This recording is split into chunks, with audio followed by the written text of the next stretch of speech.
నమస్తే అండి, నేను అపర్ణ. భారతీయ సంస్కృతికి స్వాగతం. వైశాఖ పురాణం 7వ అధ్యాయం. నారద మహర్షి చెప్పిన విషయాలు విన్నాక అంబరీష మహారాజుకు చాలా ఆశ్చర్యం వేసింది. హేమాంగదుడు అంతటి పాపాలను పోగొట్టుకుని ఎలా ముక్తి పొందాడో ఆ వైశాఖ ధర్మాల గురించి ఇంకా వివరంగా చెప్పమని కోరాడు. దానికి నారదుడు సంతోషిస్తూ, రాజా, విష్ణు కథల మీద ఆసక్తి కలగడం అనేది ఎన్నో జన్మల పుణ్యఫలం. నువ్వు ఇంతటి చక్రవర్తివై ఉండి కూడా భక్తితో అడుగుతున్నావు కాబట్టి సంసార బంధాల నుండి విముక్తి కలిగించే భాగవత ధర్మాలను వివరిస్తాను విను అని చెప్పడం మొదలుపెట్టాడు. లోకంలో ఎన్ని ధర్మాలు ఉన్నా వైశాఖ వ్రతం అన్నింటికంటే గొప్పదని, ఇది పాటించడం చాలా సులభమని ఆయన వివరించారు. సరైన రాజు లేని రాజ్యంలో ప్రజలు ఎలా ఇబ్బంది పడతారో ఈ వ్రతం లేని ఇతర ధర్మాలు కూడా మనిషికి అంతటి కష్టాన్ని ఇస్తాయని, కానీ ఈ వ్రతాన్ని ఆచరిస్తే మాత్రం మంచి రాజు పాలనలో ప్రజలు సుఖంగా ఉన్నట్టు హాయిగా ఉంటుందని చెప్పారు.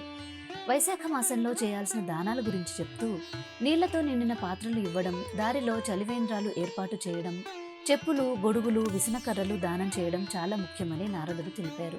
అలాగే నువ్వులు కలిపిన తేనె, ఆవు పాలు, పెరుగు, మజ్జిగ, నెయ్యి, వెన్న వంటివి దానం చేయాలి. బాటసారుల సౌకర్యం కోసం బావులు, చెరువులు తవ్వించడం, కొబ్బరి నీళ్లు, చెరకు రసం, గంధం, పరుపులు, మంచాలు దానం చేయడం వలన అనంతమైన పుణ్యం వస్తుంది. మామిడి పళ్ళు, దోసపళ్ళ రసాలు ఇవ్వాలి. ముఖ్యంగా పూర్ణిమ రోజున పులిహోర లాంటి చిత్రాన్నాలను, ప్రతిరోజు పెరుగన్నాన్ని దానం చేయాలి. తాంబూలం ఇవ్వడం, చైత్ర అమావాస్య నాడు వెదురు కొమ్మలను దానం చేయడం కూడా విశేష ఫలితాలను ఇస్తాయి.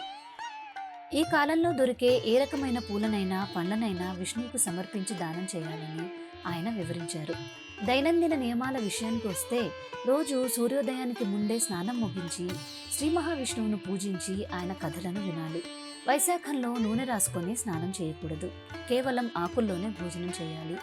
ఎండలో అలసి వచ్చిన వారికి విసనకర్రతో విసిరి సేద తీర్చాలి.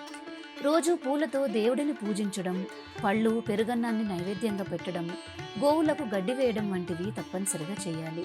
బెల్లం, సొంఠి, బియ్యం, పప్పులు, కూరగాయలు వంటివి కూడా శక్తి కొద్దీ దానం ఇవ్వాలి. ఎవరైనా ప్రయాణికులు కనిపిస్తే వారిని ఆదరించి కుశల ప్రశ్నలు వేసి భోజనం పెట్టాలి. ఇవన్నీ విష్ణువుకు ఎంతో ప్రీతిని కలిగిస్తాయని, పాపాలన్నింటినీ హరిస్తాయని తెలిపారు. అంతేకాకుండా స్త్రీలు ఈ వ్రతాన్ని నిర్లక్ష్యం చేస్తే వారికి భర్త సౌఖ్యంగానే, సంతాన ప్రాప్తిగానే ఉండవని, వారి కోరికలు తీరవని హెచ్చరించారు. వైశాఖ మాసంలో విష్ణుమూర్తి తన పరివారంతో కలిసి ప్రతి ఇంటిని గమనిస్తుంటాడు.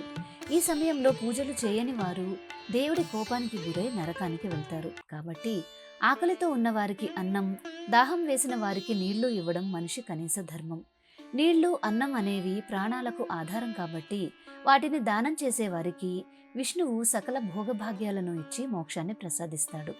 ఒకవేళ జలదానం చేయని వారు వచ్చే జన్మలో పశువులై పుడతారని, అన్నదానం చేయని వారు పిశాచాలు అవుతారని చెప్తూ, అన్నదానం చేయక పిశాచంగా మారిన ఒక వ్యక్తికి సంబంధించిన ఆశ్చర్యకరమైన కథను చెబుతానని నారదుడు తన ప్రసంగాన్ని కొనసాగించాడు.